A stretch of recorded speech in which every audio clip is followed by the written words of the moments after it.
primeiro e um pouco do segundo projeto, um pouco desse de cultura escolar versus culturas juvenis e esse dos rappers, os novos mensageiros urbanos, produzimos muitas teses e dissertações, né, que foi publicada inicialmente numa coletânea que se chama Educação Pública nas Metrópoles, que nós fizemos uma parceria com uma colega minha que também tem toda uma tradição de trabalho com as culturas afro, com uma educação étnico-racial, que é a professora Maria Cecília Cortez. Uma parceria de duas editoras e que resultou nessa publicação com todas as teses defendidas, teses e dissertações, que resultaram dessa primeira parceria. E depois, já caminhando para o segundo projeto, sobre os rappers, né? Aí, em meio a tudo isso, eu também fiz minha livre docência e depois, anos depois, eu publiquei sob o título O que o rap diz e a escola contradiz. E tem uma capa, depois eu mostro aí para vocês, tem uma capa muito interessante que foi feita por um grafiteiro que hoje é bem conhecido, né, da Zona Leste, o Opni, e ficou muito bonito, né, mostrando uma menina afro-indígena com os elementos do hip hop, né. Então, esse projeto aqui envolveu todo esse pessoal, né, principalmente nós tínhamos muitos músicos, né, a Raquel Martins, que é cantora, que trabalhou com rap, com funk, essa moça que é a Maria Tereza Loduca, que publicou esse livro, Tambores na Escola, e a Cristiane Dias, que depois terminou o mestrado e está no doutorado, né, que é dançarina de break. Então e também o Daniel Garnet, que depois vai participar e fazer muitas parcerias com o Kleber, com Rap e História. Então, o Daniel Garnet é pesquisador e é rapper, né? Então, eu acho muito interessante esses convites que foram meio que naturalmente acontecendo dessas pessoas que são militantes do movimento e que vêm para a universidade e escrevem sobre o seu trabalho, né? Então, acho que isso foi muito importante nessa segunda pesquisa sobre os rappers. Uma coisa que eu vou salientar e depois eu quero que o Kleber aprofunde, né, é que ao estudar o rap, nós estudamos o campo musical, né? Nós estudamos os cortes e colagem que eles fazem para produzir as bases, como eles, de alguma maneira, através desses cortes e colagem, aqui no Brasil, com rap, repente, embolada e samba, lá nos Estados Unidos, com blues, jazz e outros tantos funk e outros tantos ritmos, eles vão fazendo corte e colagem e vão, de alguma maneira, produzindo o que um autor francês amante do rap e do jazz, o Béthune, Christian Béthune, que esteve conosco em vários momentos, inclusive nesse colóquio sobre o hip hop em 2015, que fala da telescopia histórica, né? Tornar próximo aquilo que parece distante, através da própria música. Então, ao contrário do que o maestro Medalha fala e fala mal sobre o hip hop, o rap, etc., eu diria que é de uma sofisticação, né? Isso você pode aprender também com o livro do Sonho e o Sentido, do Wisnik, onde ele trabalha com as músicas mais contemporâneas, e em que medida essas mixagens que o rap faz, e também com o looping, né, o sampling. Então, eles têm várias formas de se produzir música de maneira eletrônica, que é das mais avançadas e que talvez esteja na linha de continuidade lá do Schoenberg, né, que queria produzir através da música dissonâncias, né? E eu acho que os rappers, dentro do campo da música afrodiaspórica, né?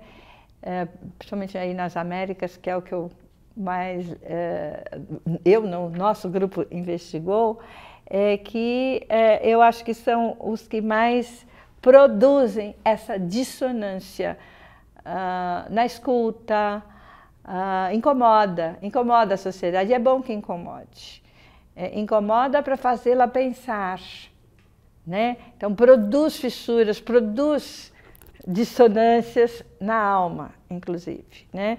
Então eu acho que essa é uma das grandes contribuições do rap, vai desde os Racionais, Marcelo D2, né? E outros tantos como o Daniel Garnet, e brasileiros, né? E que produzem esses incômodos, falando e acompanhado do canto falado. Do canto falado, né? Que era uma técnica que foi utilizada lá pelo Schoenberg na música dodecafônica, particularmente naquele Pierrot Lunaire, onde tem uma voz ali, né? Que ele vai buscar nos cabarés, das cantoras de cabaré, que ele vai trazer para a música e para produzir essa dissonância, né? E os nossos rappers trazem a literatura periférica, né? Aí que o Kleber continue, né? Bom, então, continuando, né, um pouco dessa explicação que a professora Val, a professora Mônica estavam discutindo, né? O nosso grupo se debruça muito em como levar então essas discussões para dentro de sala de aula, para dentro da escola e para que transborde da escola para a comunidade, para a sociedade também, né? E o nosso grupo tem várias estratégias, né? Nós já tivemos experiência com colegas que trabalhavam com teatro negro, a professora Mônica mencionou também com o samba, com o EJA, colegas que trabalham com a capoeira, como o mestre Valdenor, também com a dança, né, no caso da Cris. E eu tive a oportunidade de trabalhar a relação do hip hop com o ensino de história e cultura, né, tentando uma interdisciplinaridade com linguagens, mas também com outras áreas, né, de geografia, sociologia, filosofia.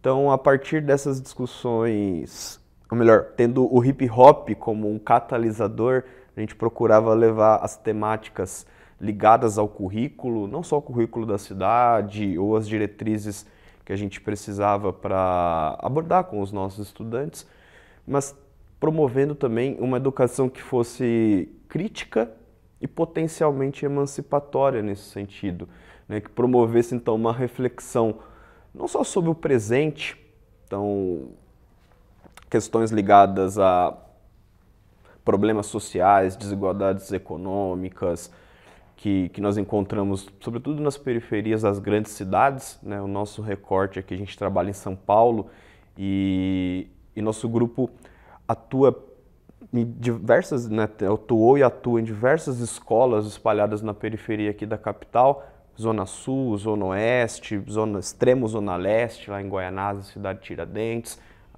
também na Zona Norte.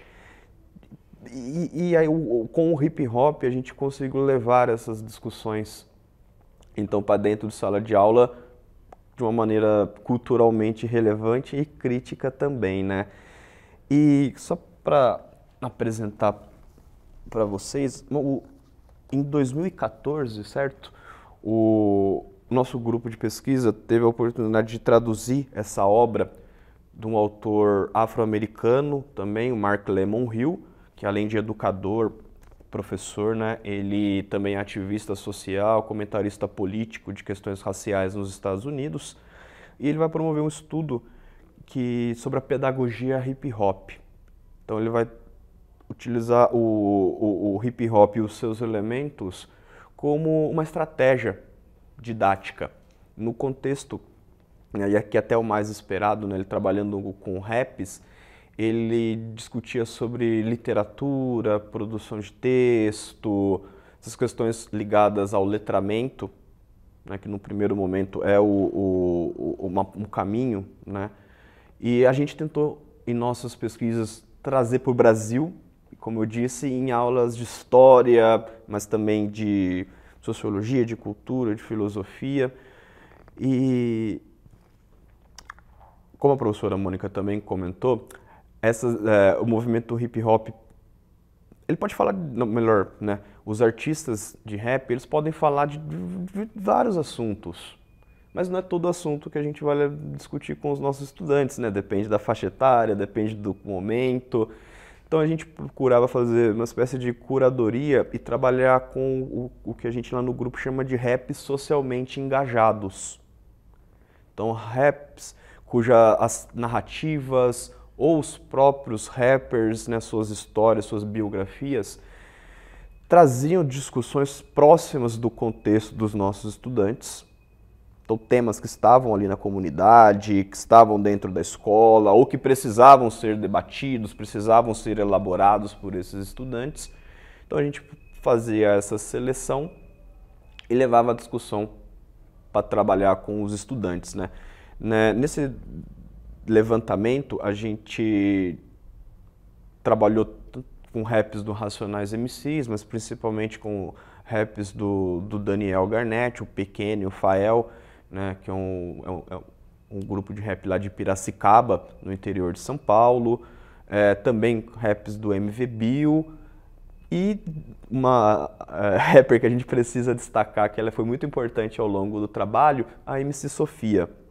A MC Sofia, quando a gente conheceu, ela ainda era uma jovem, uma menina com 11 anos, agora já mais velha, né?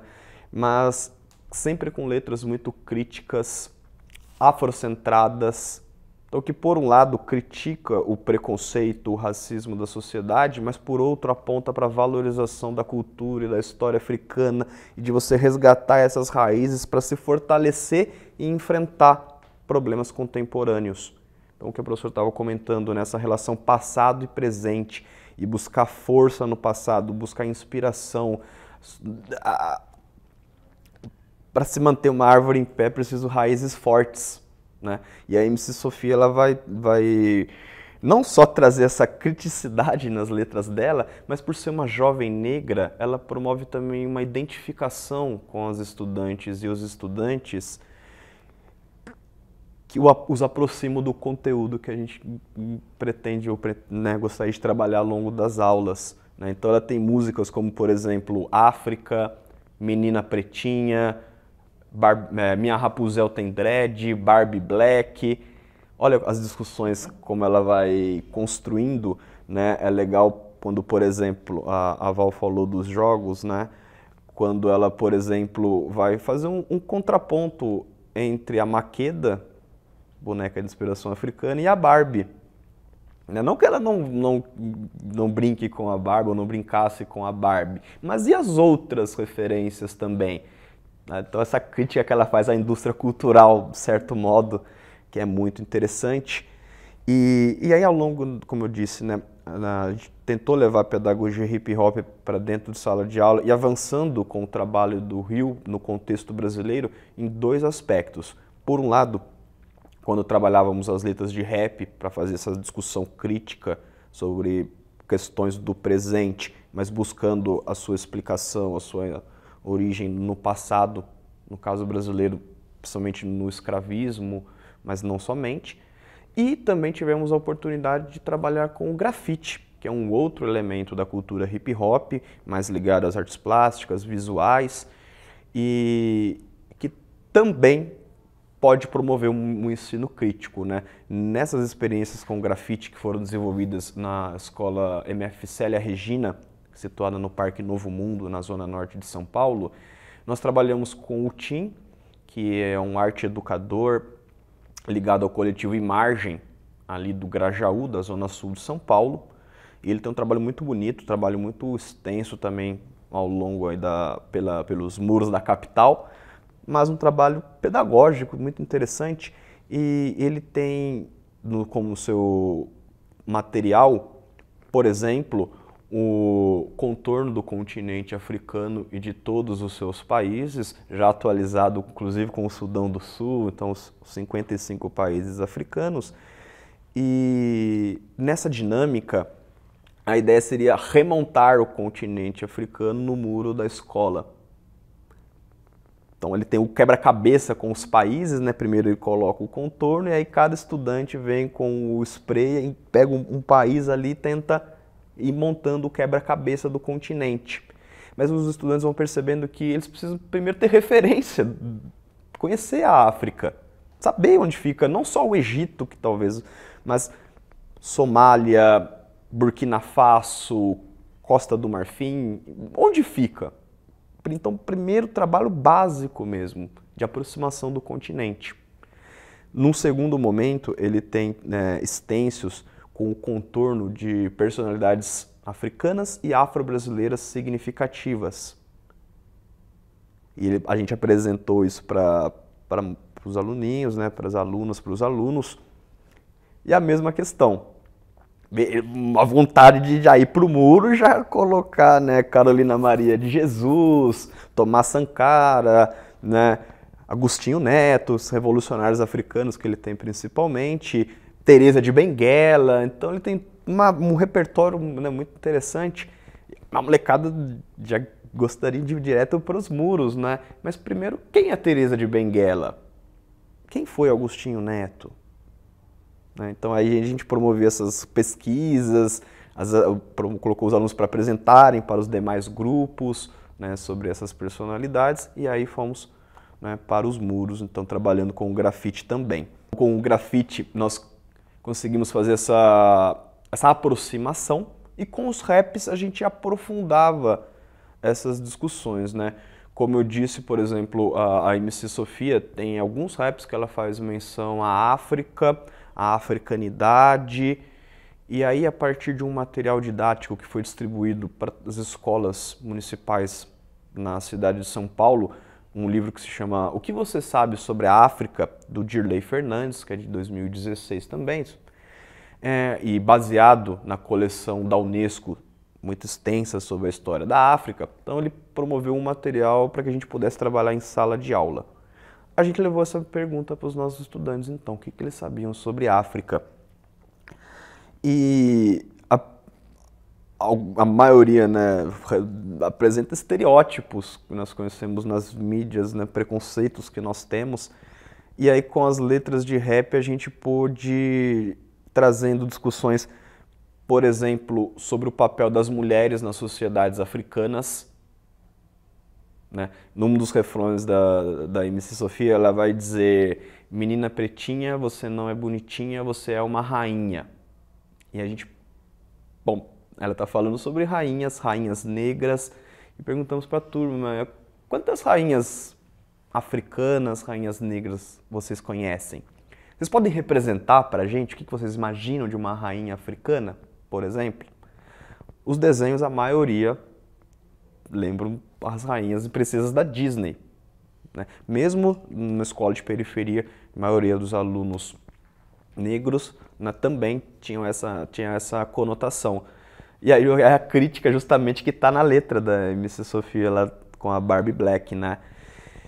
E a gente, bom pessoal, precisamos de mais referências então. A gente precisa ampliar, conhecer mais essa história. Então desses ganchos, a gente levou a história, por exemplo, da Hatshepsut, uma das primeiras faraós, sobre a história, sobretudo, da rainha Maqueda, da Etiópia, então a rainha, popularmente conhecida como a rainha de Sabá, né, cuja história é bíblica também, mas muitas vezes são ignoradas nas celebrações, missas e cultos e discussões. E dessas rainhas e governantes, dessa tradição, então, de alguns povos africanos de também serem administrados e governados por mulheres, né? Não exclusivamente, mas também, a gente procura construir essas pontes com a história do continente africano, né? A gente teve uma outra oportunidade que pôde trabalhar com a história da rainha Ginga de Angola, que é bem significativa, a sua história de resistência frente aos portugueses, os acordos que ela fazia, a liderança que ela exercia, né, no seu país e nos exércitos, enfim, sua complexidade, né, trazendo para a história de mulheres, principalmente africanas e afro-brasileiras, que resistiram aqui em nosso país também, né? Eu dei o exemplo da Teresa de Benguela, mas a gente pode mencionar a Kwauthuni, e a gente foi trazendo essa discussão até culminar no ponto sobre a importância das mulheres na nossa vida, no nosso cotidiano, no nosso contexto também. O quão guerreiras essas mulheres são, o quão importante é a luta, né, para nossas vidas e para a formação da nossa sociedade. E a gente amarra essa discussão com um rap da Carol Conká, Tô na Luta, que é um rap muito interessante, que ela vai gravar no contexto do Pan-Americano do Rio de Janeiro, 2007, vai estar escrevendo lá, né? E ela vai contar a história da lutadora Joyce Silva. Mas, na verdade, o rap está contando a história da mãe da Joyce, para que a Joyce fosse uma lutadora também. Então, é uma mulher negra, a Carol Conká, contando a história de outra mulher negra, que, na verdade, remete a outra mulher. É o ancestral e o contemporâneo, né? Esse ir e vir no passado e no presente, tentando tornar a história viva também. E em certa medida, como o Adorno vai colocar na importância de uma educação emancipatória, que permita que o sujeito compreenda as estruturas que formaram a sociedade e seja apto a interromper a barbárie que a cultura muitas vezes promove, reproduz, e tenham a capacidade de construir o novo. Percebam que a história está em aberto, está em disputa. O Tô na Luta fica legal até por isso, né, pelo rap dela, mas que a história está em disputa, está em aberto, e ela é feita por pessoas, né? E o sentido que eu comentei no início da fala, de ser potencialmente emancipatório, vai se inspirar então nessas discussões, tanto do Adorno em educação e emancipação, mas também avançando com Angela Davis em Mulheres, Raça e Classe, principalmente no capítulo 5 e 6, quando ela vai trazer a ideia do conceito de emancipação para as mulheres negras. Então, esse sentido, como que a educação é a base para, não só para a libertação literal, como era o contexto da escravidão, mas para as outras emancipações que nós ainda precisamos promover nessa nossa sociedade, né? Na sociedade brasileira em específico, que é o nosso contexto, mas também americana e, de certo modo, de todos os povos.